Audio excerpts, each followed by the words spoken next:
નમસ્કાર મિત્રો, આ ખેડૂતો માટેની ચેનલમાં હું હરિભાઈ પટેલ તમારું હાર્દિક સ્વાગત કરું છું। ખેડૂત મિત્રો, આજનો આ વિડીયો ગુજરાતના દરેકે દરેક ખેડૂતોએ જોવાનો છે અને દરેકે દરેક ગ્રુપમાં ગામે ગામ સુધી આ વાતને પહોંચાડવાની છે।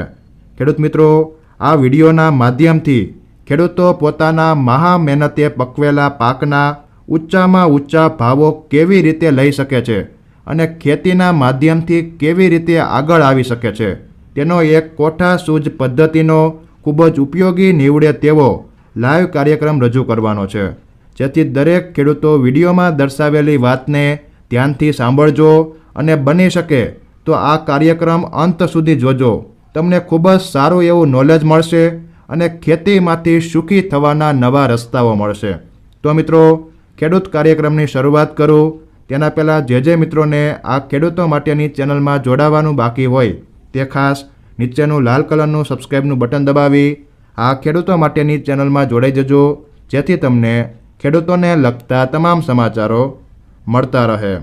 તો હવે મિત્રો, લાઈવ કાર્યક્રમ શરૂ કરીએ। અહીંયા અમારે મોટી યાર્ડ છે એટલે અમે માનો જાતા જઈએ આ યાર્ડમાં વેચવા જતા ત્યાં હંધુ જોતા આપણા ઘઉં વીવડાય 20 કિલો લઈ લઈએ, પછી ઓલું સેન્સરવાળું મશીન હોય ને એમાં નાખે, એ સેન્સરવાળા મશીનમાં નાખે ને તો સીધા 12 નીકળે તો 40 કિલો થઈને નીકળે।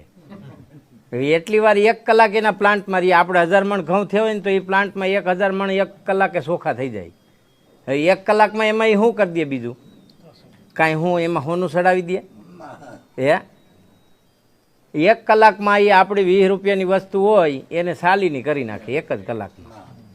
એટલે મને એ પહેલેથી મગજમાં બેસી ગયું હતું, એટલે આપણે કોઈ દી કાચો માલ વેચવા જ નહીં જવાનો।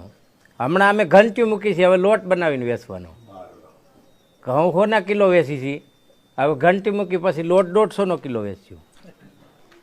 બધા વેચે જ છે ને, આપણે ક્યાં ખોટું કાંઈ કરી છે? દુકાનમાં લોટ મળે જ છે, નથી મળતો? અને એના કરતાં આપણી ક્વોલિટી સારી છે। આપણો ગ્રાહક એકવાર ઘઉંનો લોટ ખાઈ જાય, બીજી વાર દોડતો આવવાનો। એટલે ખેડૂતોએ એની આજે આપણે કરી છે ને એમાં શું સુધારા થાય?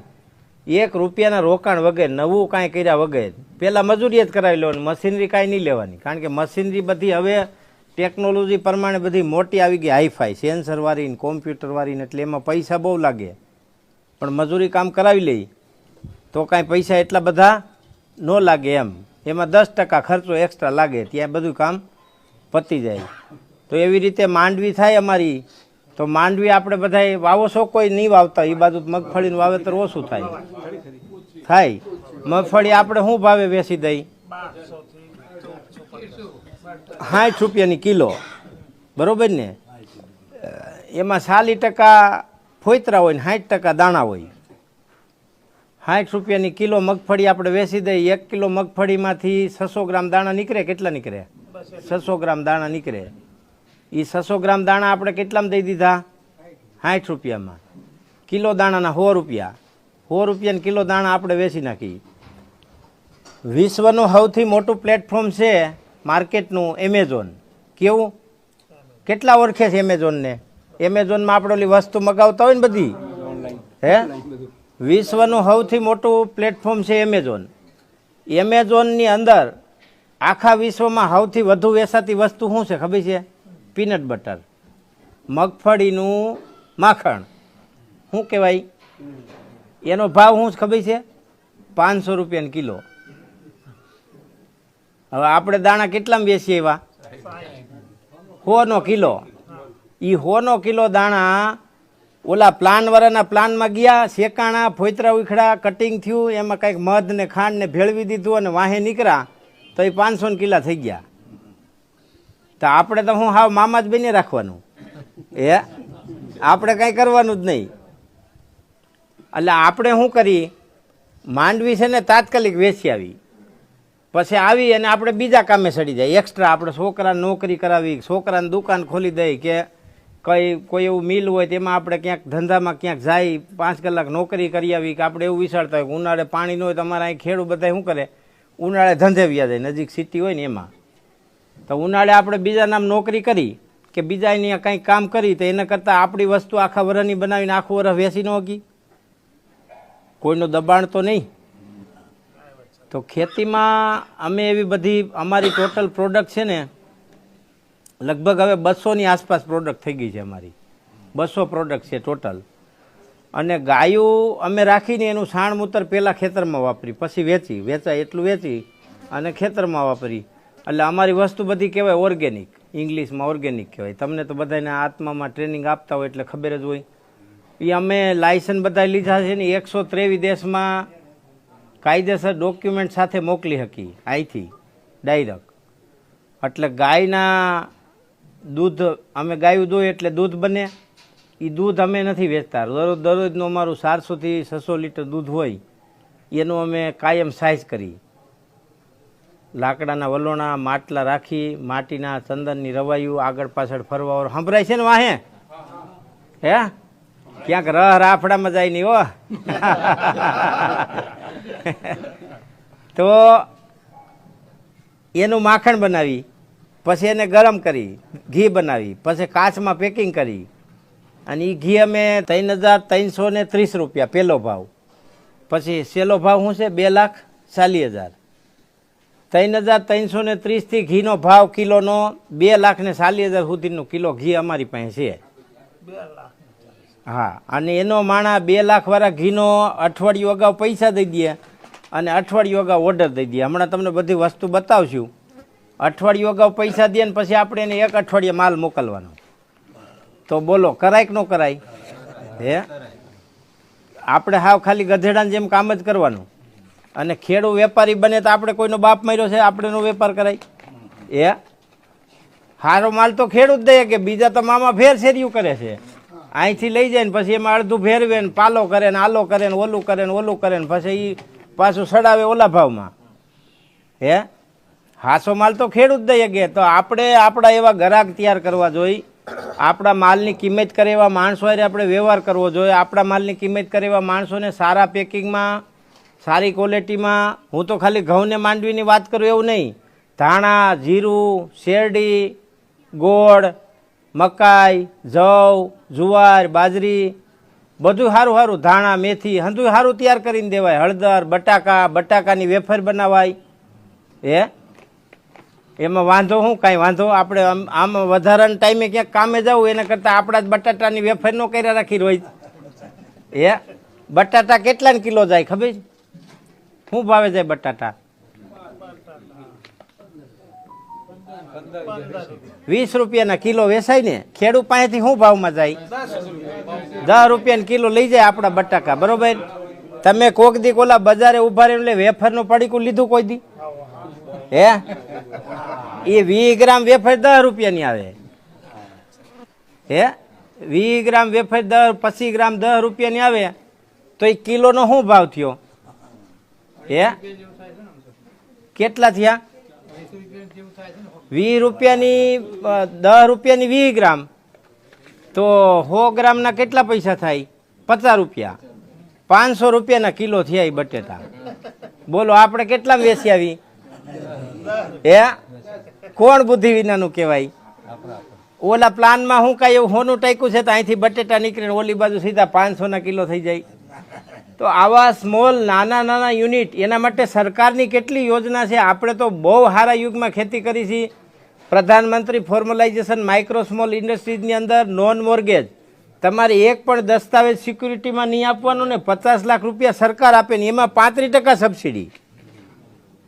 અને 6 મહિના પ્રોજેક્ટ મંજૂર થાય એના 6 થી 8 મહિનામાં સબસિડી જમા થઈ જાય. તોય આપણે આપણા છોકરાને શું કરી?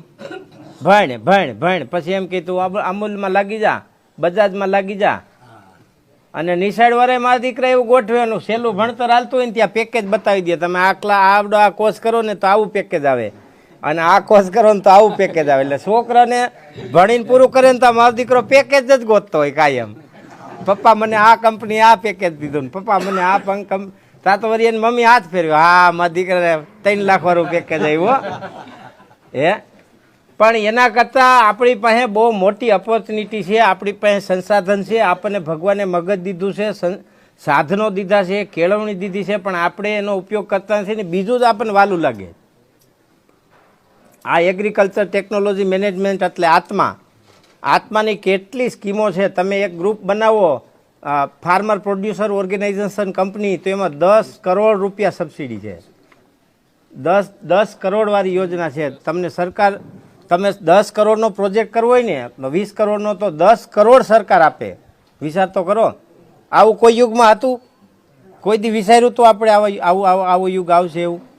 પછી MSME, માઇક્રો સ્મોલ ઇન્ડસ્ટ્રી, તમારે પીનટ બટરનું કારખાનું નાનું કરવું હોય 20 લાખ વાળું, તો એમાં 35% સબસિડી અને વગર મોર્ગેજે લોન. ખાલી જોતા ડોક્યુમેન્ટ આપી દેવાના, જગ્યાનું, શેડનું, ગોડાઉનનું. તો એ પણ એક આપણા માટે તો ઉજળી તક જ કહેવાય ને એમ. અને આવી નાની નાની ઇન્ડસ્ટ્રીઝ બને તો મોટા હાથી થોડાક ઢીલા પડે, ભાવમાં માપે રહીએ અને આપણને કંઈક વળતર મળે. ઓલો એ એકલા જ ખાતા રાખે. એટલે આવું વિચારવું જોઈએ. અમારી પાસે લગભગ અટાણે માનો કે ગાયના ઘીમાં લગભગ 42 ટાઈપની વેરાયટી છે. અલગ અલગ ઘી 42 ટાઈપના છે. હોનું સમકાવેલું ઘી ને ઓલું સમકાવેલું ને ઓલું ને ઓલું. આપણે ગમે એમ કરીને મેળ કરવાનો છે. અને એમાં ખોટું શું છે? ઓરિજિનલ વસ્તુ આપી છે આપણે ગ્રાહકને, અને પહેલાં પૈસા દઈને જ માલ આપી છે. આપણે કોઈ છેતરતા નથી. કેમ કરવું? પણ આ દેશમાં, આ વિશ્વમાં એવા માણસો છે કે જે 11,000નું કિલો ઘી ખાય છે અને 2.5 લાખનું કિલો ઘી ખાય છે. તકલીફ એ છે કે આપણે એની વચ્ચે જે હાકળ બનાવી જોઈએ એ બનાવતા નથી. આપણે માલ થાય એટલે ઠોકી દેવાનું, વેપારીને થઈ ગયો એટલે ઠોકી દેવાનું, જટ પૈસા આપી દો. એટલે આ સિસ્ટમમાંથી બહાર આવી અને ગાય આધારિત ખેતી કરી, સારામાં સારો ક્વોલિટીનો માલ તૈયાર કરી અને સારામાં સારા કસ્ટમરો હારે રિલેશન કરી. અમારા અમુક ગ્રાહક છે ને એની હારે એવા સંબંધ છે કે હું એને ફોન કરું ને મારે 20 લાખ રૂપિયાની જરૂર છે કે 50 લાખની જરૂર છે, એટલે બીજે દી સવારમાં 50 લાખ આવી ગયા હોય. કાંઈ પૂછે નહીં તમે કેદી પાછા દેવો એ. કારણ કે એને અમે 10 વર્ષથી ક્વોલિટીની ખાવાની વસ્તુ પ્રોવાઈડ કરી એવી છે. ઘઉં, ચણા, હળદર, ધાણા, જીરું, મેથી, ઘી, તેલ, કોઈ દી કમ્પ્લેન નથી. બજારમાં તેલનો ડબ્બો કેટલાનો મળે છે? 2500નો. અમે 4500નો વેચી છીએ. અને તોય વેચાઈ જાય. 200-250 ડબ્બા વર્ષે હોય તો એટલાનો વર્ષમાં ગમે એમ કરીને વેચી નાખી. ક્વોલિટીમાં બાંધછોડ નહીં કરવાની. આપણું પતી જાય એટલે બંધ કરી દેવાનું. ભાઈ હવે અમારું નથી, થઈ રહ્યું પૂરું. હવે આવતા વર્ષે 5-6 જાતના આથણા બનાવી છીએ એમ. એટલે આ કહેવાનો અહીંયા મારો ઉદ્દેશ્ય એ છે કે આવું તમે કરી શકો. અને તમારે તો આવા સરસ સાહેબુ છે. આ માણસ તમે વિચાર કરી લ્યો, મને પૂછ્યા વગર તમને આખી બસ ભરીને અહીં લેવા, તો એમાં એને શું મળવાનું છે? એને કાંઈ મળવાનું છે? એને હું કાંઈ 100 રૂપિયા દેવાનો છું? તમે એને 200 દઈ દેવો? સરકાર એને અહીં લેવાના એક્સ્ટ્રા પૈસા દેવાની છે? હે? તો આવા સાચા હૃદયથી ખેડૂતોની સાથે ખરા દિલથી માર્ગદર્શન આપે એવા માણસોનો, એવા અધિકારીઓનો તમને સપોર્ટ મળ્યો છે. તો તમારે કાંઈક તો વિચારવું જોઈએ એમ. ભલે નાનું ચાલુ કરવું જોઈએ ગાય આધારિત ખેતીનું, અને ધીમે ધીમે માર્કેટ થાય. તમે ગ્રુપ બનાવો તો સરકારની ફેસિલિટી મળે. માર્કેટિંગના સરકાર જો ટ્રેડમાર્ક લેવાના પૈસા આપે છે, બ્રાન્ડ પેકિંગના પૈસા આપે છે, બ્રાન્ડ બનાવવાના પૈસા આપે છે. તમને આખા ભારતમાં 2 જગ્યાએ સ્ટોલ, 3 જગ્યાએ સ્ટોલ લઈને જવું હોય તો ફ્રી આપે છે. પછી ભારતની બહાર વિદેશમાં જવું હોય તો 2 સ્ટોલ ફ્રી આપે છે. 2 સ્ટોલ આવવા જવાનું અને વિઝા. તો તમારે આવું કરવું જોઈએ. શું કામ ન કરવું જોઈએ? ખૂબ સરકારની યોજનાઓ છે ને આવો તો, આ તો હોનાનો દિવસ છે. કદાચ તમે ભલે કોંગ્રેસમાં મત દીધો હોય તો મને કાંઈ વાંધો નથી, પણ આપણા માટે આ હોનાનો દિવસ છે એમ. આ કોઈ નાત જાતને લાગુ પડતી નથી. સરકારની એવી કોઈ સ્કીમ નથી કે હરિજનને નથી દેવું, પટેલને નથી દેવું, ભરવાડને નથી દેવું, દરબારને નથી દેવું. એ તો બધાને આપવું જ છે, લેવાવાળા હોવા જોઈએ. એટલે બાકી તો હવે વધારે તો મારે શું કહેવાનું? તમે આ બધું સાંભળીને તો આવ્યા છો રાજ્યપાલની એની પાસે. એટલે બહુ હા, અમે તો ગાંધીનગરના તાલુકો છે. અમે તમારે ત્યાં આવવું પડે કે કામ માટે? અમને નજીક પડે ગાંધીનગર એકદમ. હવે વિચાર કરો, મારે ગાંધીનગર આવવું હોય તો 2 દિનનો પ્લાન કરવો પડે કે હું આટલા વાગે ગાડી લઈને નીકળીશ ને બસમાં જઈશ ને આટલા વાગે રિક્ષા પકડીને અધિકારીએ ત્યાં અમે બાખડા જેવા સીપડા ભર્યા હોય ત્યાં દરવાજે બેઠા હોય સચિવાલયના, જવા દે અંદર થઈ જાય. કારણ કે ના આવવાનું ત્યાં તો અમારું તો કાંઈ હોય નહીં, તોય અમે ધોકાવા રાખી છીએ એમને. અને તમારે તો એ 10:30 નાહી ધોઈને ફ્રેશ થઈને જાઓ, હા સાહેબ આવી ગયો હો હે. એટલે કરવું જોઈએ એમ.